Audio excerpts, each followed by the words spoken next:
This video is brought to you by Magellan TV, a new documentary streaming service founded by filmmakers whose mission is to tell great stories that have defined the human experience. It should come as no surprise that the conservator's mind would be obsessed with solutions, fixing things, taking a damaged painting and through the employ of methods and materials affecting a positive change. Well, that's what it's all about. And there's usually very little disagreement on that final destination between the painting, the conservator, and the client, except when there is. And every so often, a client arrives with a set of wants and needs that are seemingly incongruous with those of the object and the conservator. And the burden to marry those seemingly disparate desires into one unified vision falls squarely on the shoulders of the conservator. But with every challenge comes an opportunity. The opportunity to use a material that's never been used before, to try out a new technique, to design and fabricate the perfect tool. And if ego can be cast aside for humility and convenience for curiosity, well, then the opportunity to fundamentally rethink conservation and what defines a solution exists. And that can be truly exciting. Can a painting with this much damage be considered fine art, or is it now artifact? A recording of the passage of time, complete with wounds and trauma etched onto its surface. And trauma this painting experienced, with a massive tear right to the sitter's forehead. Extreme water damage resulting in the entire right side of the painting being lost. And the paint layer that exists is so precariously bonded to the canvas that one false move and it could all be lost. And so we have to wonder what happened to this painting that resulted in this state. But more importantly, what do we do with it? How do we find a solution to fix these problems that will make the painting, the conservator, and client happy, particularly when the painting will defy expectation, when the work won't follow the normal course of action, when the project itself is the contrarian?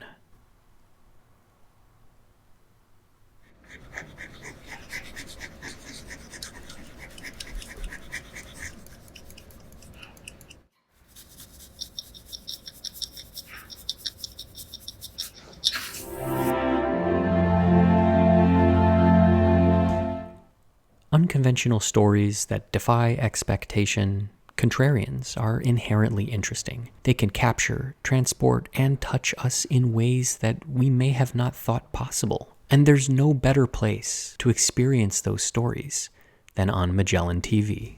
Magellan TV is a new type of streaming service created by filmmakers to showcase some of the most interesting documentaries around. With a catalog of over 3,000 titles from which to choose, there is surely something that will capture your imagination. From history to science, outer space, the natural world, and even the arts, Magellan has something for you. And one show that I couldn't get enough of was Brushstrokes. Every picture tells a story. Over the course of 4 episodes, we take a deep dive into works from Gauguin, Van Gogh, Cézanne, and Dobson. Each episode focuses on one painting and takes us into the world of the artist who created it, including popular influences, events in the artist's life, and hidden meanings within the works. You know, the full story. You can watch on just about any device, your phone, tablet, computer, or even stream to your TV. And the best part? It's completely ad-free. Head over to try.magellantv.com/Baumgartner Restoration or click the link in the description below to take advantage of this offer and defy your expectations. While affectionately nicknamed the Contrarian, much of the early work will follow well-worn paths. Things like removing the painting from the frame don't require much reinvention, particularly when the painting is held in with rusty old tacks. And I'm going to pull these tacks out and hang on to them because I have a feeling that they might come in handy later. I'm not 100% certain, but if I throw them away, well, their fate has been sealed and they can't come in handy later. I'm also going to be very careful when I'm handling this painting because any bump or impact could jostle loose any of that paint that's just precariously attached to the canvas, and that's something that I certainly don't want. Now normally I can remove these tacks pretty quickly and I can handle the painting with aplomb, but here, because the paint layer is so delicate, I have to do this with the paint layer up, and I have to be really careful about where I place my hands. Unfortunately, many of these tacks are rusted in, so it takes a great deal of force to pry them loose. Now, once I have removed all of the tacks from one edge, I'm going to disassemble that stretcher and remove it from the remaining 3 members. And I'm doing this because I need to clean the back of the painting. But I can't simply remove all of the supports and then flip the painting over and clean it off like I would normally, because of course this paint layer is so fragile. So as I peel out this stretcher bar, being extra careful that it doesn't catch on any canvas or bump or impact the original paint layer, I can see just how much dirt has accumulated underneath that painting. Now I'm going to lift it up, again very carefully, and I'm going to take a bristle brush and just jostle loose some of that loose particulate. And this is just dust and dirt and grime that's settled in the back. I can't use a vacuum here because the suction will be way too strong. And so doing it this way allows me to get rid of most of this grime, because that's absolutely critical for some of the next steps that I'm going to take to stabilize this painting. Now, once I've removed all of the tacks from the tacking edge and cleaned off as much of the grime as safely possible, I can move the canvas over to the side and take a look at the stretcher bars. They, of course, need to be cleaned too, but they are pretty old and I want to make sure that there's no damage to them. So going over them once with this brush and taking a close look is critical to examining them to make sure that they are strong enough to support this painting. And as I disassemble them, I notice that there is some writing on the back. It seems to say AK 1871, an interesting data point. Now, handling a painting like this that is so fragile requires extra care. So I'm sliding it onto a piece of acid-free foam core, which will be the transport as I move it into the other room where I'm going to start the first of many treatments to stabilize the painting. That this painting is relatively small is something I am quite grateful for. Moving a gigantic painting in this state would be incredibly difficult. And now, with my materials prepared, I can start the first treatment, and this is going to relax and flatten the canvas.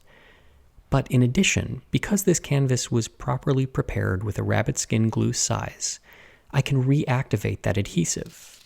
By using moisture, heat, and pressure, I can soften that rabbit skin glue that's embedded in the fibers of the canvas, that is, holding on the ground layer to the canvas, and I can cause it to reattach.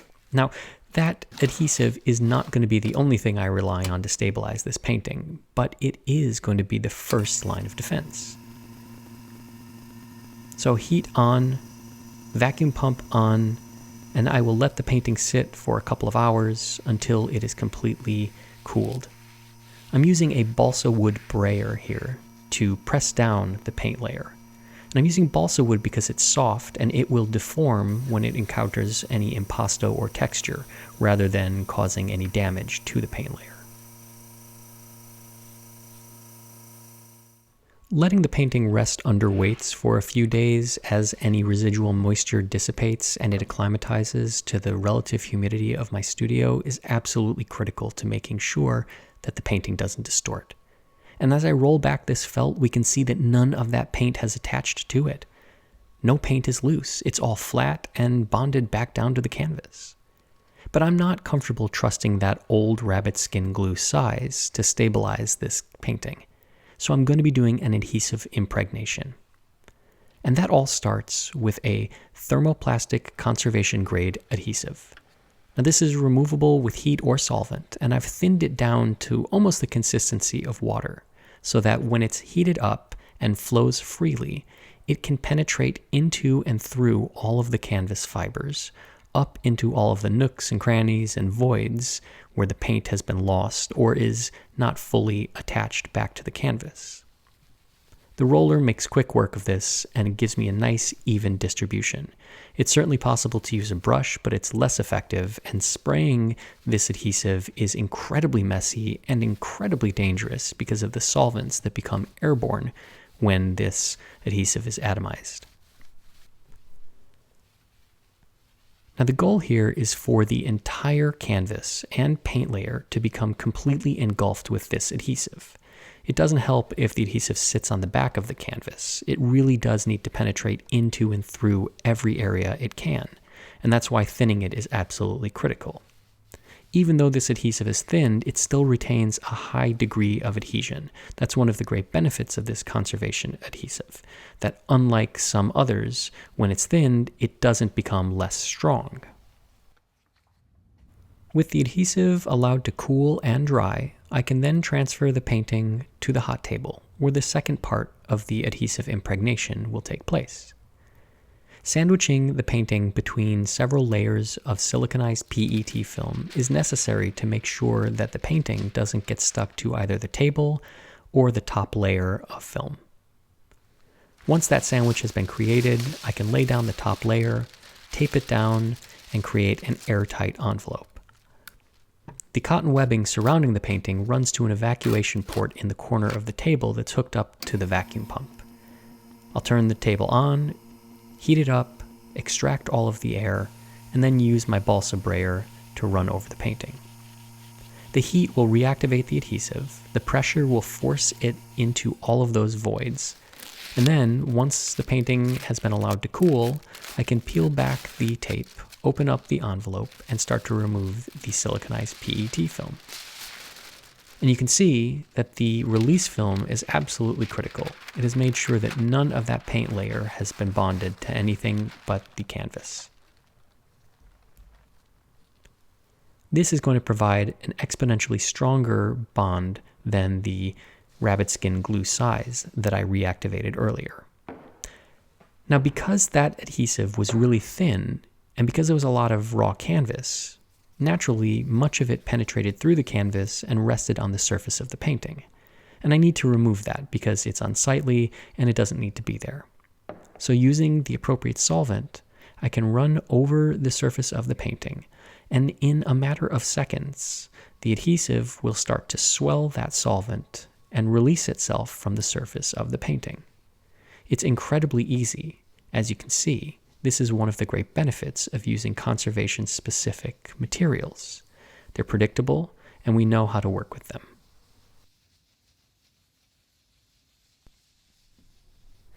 Now at this point, perhaps midway through the project, the work executed thus far may seem familiar or even rote. And that might lead one to believe that would hold true for the work to come. But of course, that's where this project gets interesting. Now, this being the contrarian, it is natural to expect that the work must also defy convention. And when I met with my client to discuss the work on this painting, I was surprised to hear that they had no interest in a comprehensive conservation and restoration. In fact, they wanted to preserve the object as is. Now, of course, they had concerns with stability and making sure that it didn't further deteriorate, but they felt that to undo all of this damage, to fill in the losses, to mend the tear, to retouch the image, well, that would defy the painting's history. It would erase its life. And that all of this damage was part and parcel of this painting now.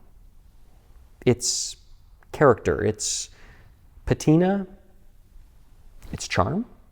And so the question really is how to take the tools and materials, the ethos of the conservator, to merge them together and apply them to preserving and stabilizing this object for the next 100 or so years, while not erasing or defying any of its lived history.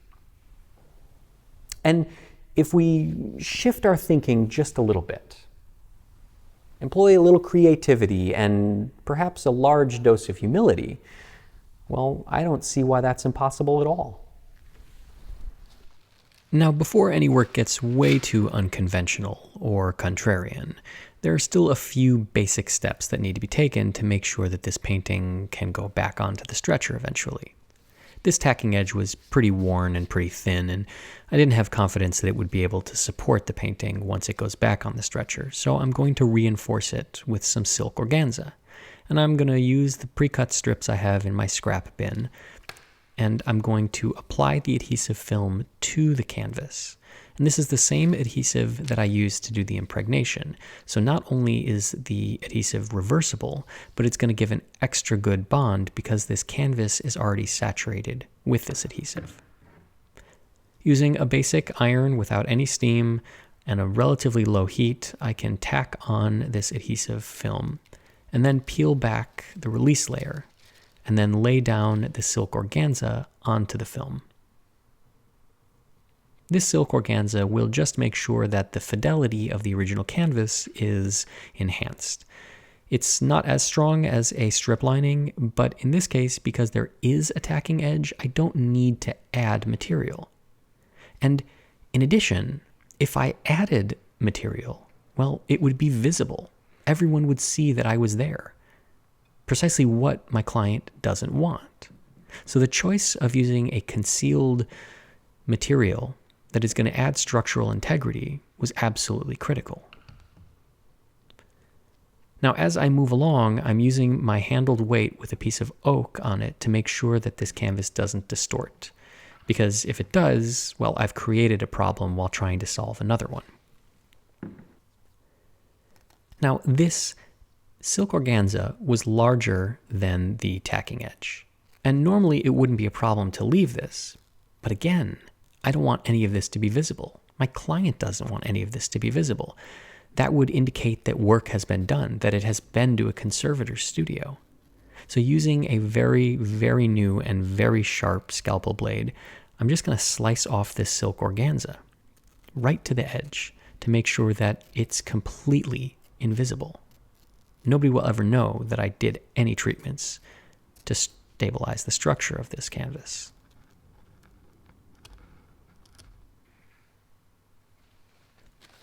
Now, in addition to stabilizing the tacking edge, there is a big tear here. Now, normally I would bridge this tear, use Belgian linen strands and lay those down with an adhesive and then press them, and they would hold the canvas stable, and they would look great, and everyone would be happy, except my client, because of course they don't want me to, quote-unquote, fix this tear. But of course I can't just leave the tear because that will wreak havoc on the canvas. Over time, with humidity changes, it might shrink and open up, and that would be really problematic. So I'm using a conservation adhesive that's reversible, and I'm just painting it onto this tear. Just a little bit. I want to make sure that I get as much in there as possible, so it's a fairly thin adhesive. I want to try to bond as many of those fibers to each other as possible. But in addition, I'm also going to take a very small piece of washikozo and lay it down over that tear. Think of it as a strip of mending. This is going to add a little bit more support so that the fibers themselves don't have to hold that tear closed. This is a little bit of a crutch. And I'll paint on a little bit more adhesive to make sure that that washikozo is really well bonded. And once I've done all of the areas of the tear, I will put a layer of release film down.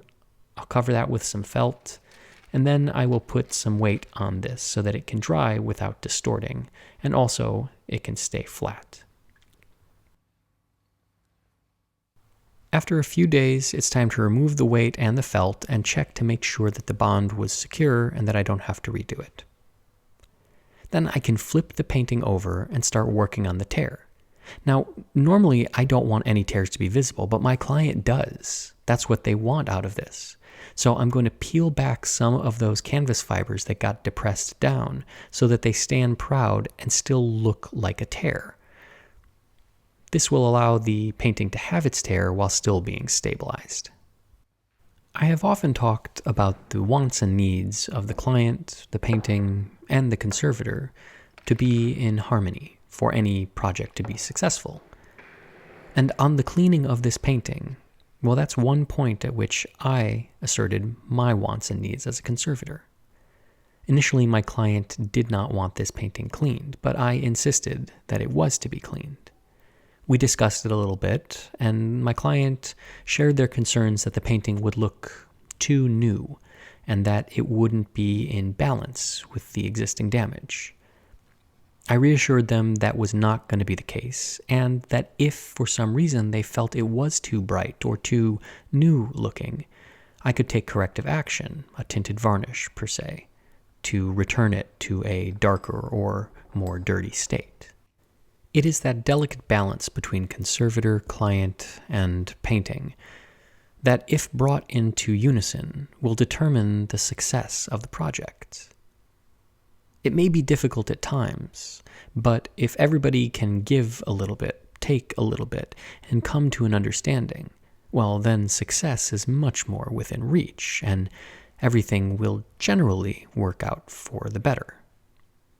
I was confident that cleaning this painting would yield a beautiful range of tones that would enhance the way that the painting appeared, even with all of the damage being preserved. Now, I know my client was really insistent upon this being an artifact and keeping all of the wear and tear. And I had to inform them that keeping all of this grime would severely limit the next steps I could take, such as varnishing the painting, and that the existing painting just wouldn't look as good. Now, they trusted me because, well, they came to me for my expertise. And I take that very seriously. I assured them that if they didn't like the way the painting looked, if it was too bright, too new, too vibrant, that I could tone it down with a tinted varnish. We could make it dirty again. We could add a false patina. That seemed to allay their concerns, and they allowed me to go ahead and clean this painting. I am confident that once they see it cleaned, they will think that they have made the right decision. The painting was not filthy, but even a simple, thin layer of accumulated surface grime has a big impact on the range of colors that the artist used. The gamut is just so limited when it is sitting under a gray film. We can see the forehead compared to the temple area. Well, it's just a completely different painting. And the success and strength of that adhesive impregnation can be seen here, where using a rolled cotton ball, I am going over all of these areas of paint that were so precariously attached to the canvas that sneezing on them would cause them to lift. And they're all stable.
With the cleaning of the painting complete, I can turn my attention to the stretcher support and prepare for the return of the canvas. Now, I am planning on using the original holes in the canvas and the stretcher support for the tacks, but rather than hoping that the new tacks hold in the existing holes, I'm going to make sure that they do by taking some toothpicks, a little bit of wood glue, and inserting them into those old holes and breaking them off. These will bond into these holes and make sure that when the tacks go in, they don't pull out. This is an old carpenter's trick, one that I learned many, many years ago. Once that glue has been allowed to dry, I can start assembling the stretcher. And this stretcher is of dubious quality. 3 of the sides are big and fine, but one of them is very small. I wanted to replace it, but of course I knew that my client would not be happy with that. So I'm going to have to make a concession there. Luckily, I think it will hold. I just have to be careful when I'm handling it and when I'm tacking it. Once it's all put together, it will be fine. It will not be subject to any undue forces, but you can see just how thin that top bar is. I am going to square it up because I want to make sure that it doesn't flex or become a parallelogram while I'm working on it. So after I have squared up the edges, I will tap the stretcher into place, and then I'll use some old nails to secure it so that it doesn't move.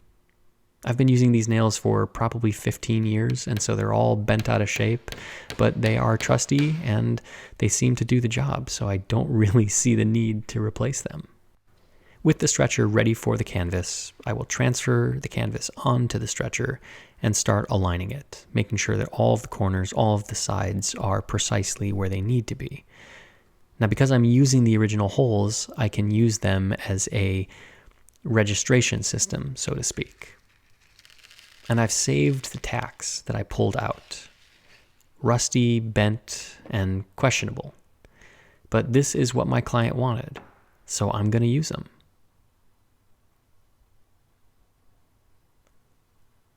Aligning the canvas with the original hole and then making sure that the tack goes into that original hole, well, it's not difficult, but it takes a little bit more care and precision than if I were just to tack them where I saw fit. Now, the tacking edge is really small, which makes stretching the canvas really difficult. But again, I didn't want to add any material to show that I had been there. And using silk organza and the original tacks, it kind of looks like the painting has always just been like this, which is precisely the goal of this job. Now, good thing for me, I am up to date on my tetanus shots because handling rusty tacks is not a great idea, and I generally wouldn't do this. In fact, I never do this. Well, except when my client demands it.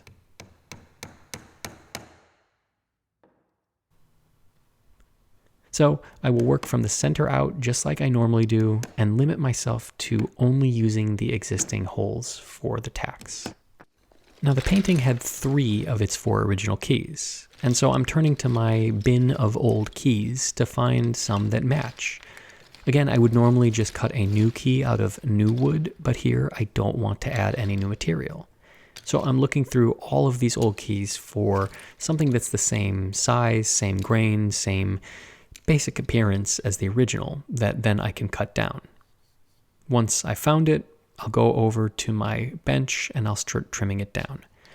This is a little bit too small to use a bandsaw. I like to keep my fingertips, so I'm going to be using a Japanese pull saw, which will allow me to have a precision cut without running the risk of taking off, well, another one of my fingertips. No, I'm just kidding. It's fine. I just cut myself doing something at home. So I've trimmed down one side, I'm going to trim down the edge, and then this key will be ready for the stretcher. And even though this stretcher only has 4 keys, they are designed in a way that they will actually expand all 4 joints pretty efficiently. This is not a better system than those stretchers with 8 keys, but it is okay. You'll notice I'm not using any fishing line or tacks to hold these in place, again because that would well, show that I had been there. That is new material, and we don't want that. Well, my client doesn't want that.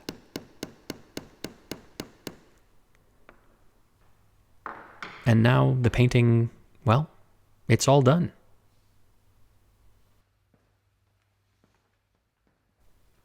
Well, almost all done. There is a little bit of retouching to do. But instead of retouching on the front, well, I'm going to retouch the back. Generally, I leave the back as is. I'm proud of my old work and I want my clients to see that it's been executed.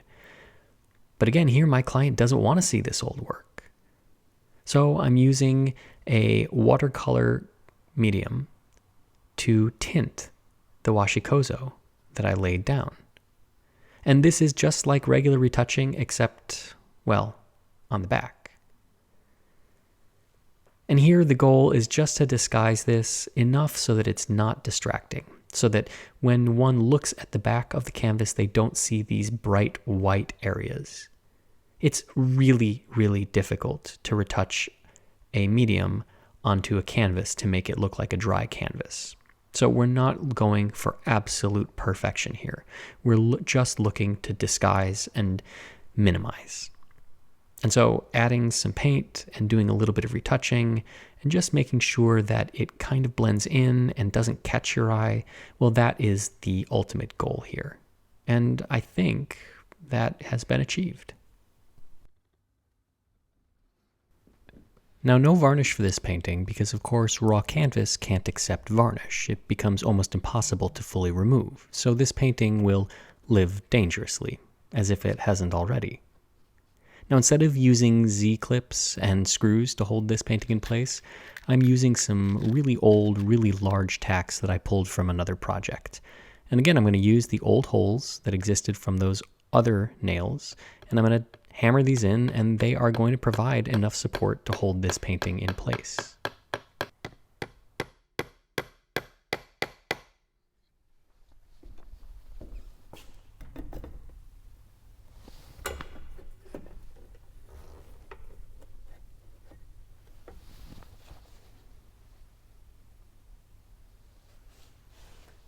Well, that's it. All the work is complete. Painting is ready to go home.